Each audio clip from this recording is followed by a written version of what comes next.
If you remember from what I told you in class, a protractor has two zeros. You have a zero on the right and you have a zero on the left. And then if you notice for the zero on the left, the numbers are increasing on the outside. For the zero on the right, the numbers are increasing on the inside. Just remember, you always have to read the increasing numbers. So the way that you measure an angle, I'm going to show you on several different several different protractors. Step one, what you need to do is you take the vertex and you line it up with either the crosshairs on this kind of protractor right there where those two things cross, or some protractors have a hole. Others with the swinging arm, which I'll show you how to use as well, have a hole as well. So whether it be the hole or whether it be the crosshairs here in the center, that goes on the vertex of the angle. Now, while that's there, keeping that there, you turn the protractor so that one of the zeros is aligned with one of the sides of the angle. So again, two things have to happen. Crosshairs have to be there on the vertex, while one of the zeros of the angle is aligned with, one of the zeros of the protractor is aligned with one of the sides of the angle. Now I chose the zero on the right. Notice how the numbers that increase are on the inside. So I read the increasing numbers and I zoom in, and the increasing numbers, this is 80. So if we go from 80, like 85, closer to maybe 86, roughly 86, maybe even 87. But let's just say 86 degrees. So this angle measures 86 degrees. So we write 86 degrees. Notice again that I chose the zero that is on the right. I could have chosen the zero on the left instead.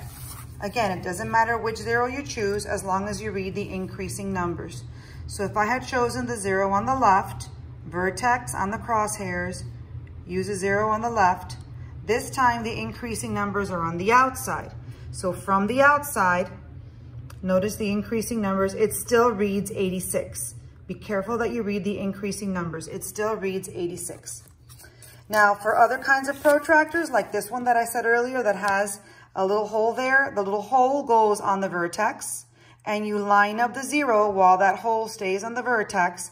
It's kind of hard to see on this protractor because it's a deep purple. Okay, but if you have the zero there and you read the increasing numbers, it's still going to be about 86.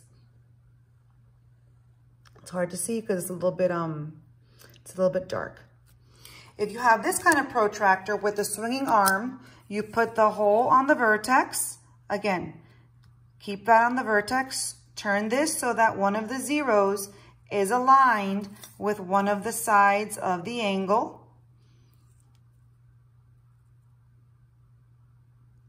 And then what you do now is you need to swing this arm, and the other side of the angle, the other ray, has to be smack there in the center.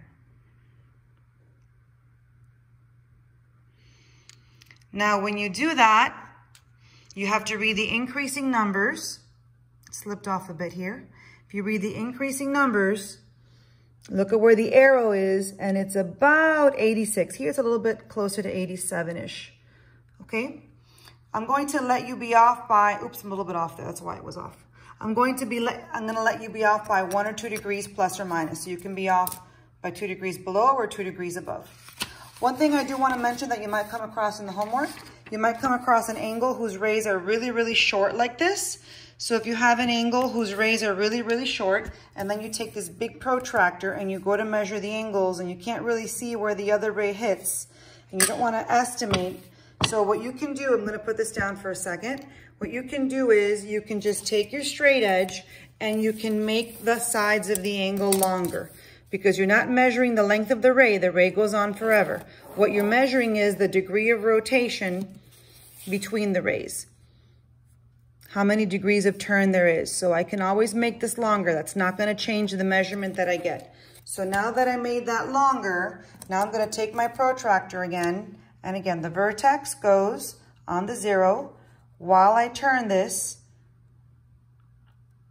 I'm sorry, the vertex goes on the crosshairs. While I put that on zero and I read the increasing numbers from that zero, they're on the inside. And if you look at the inside numbers, this is about 113 degrees roughly. Okay?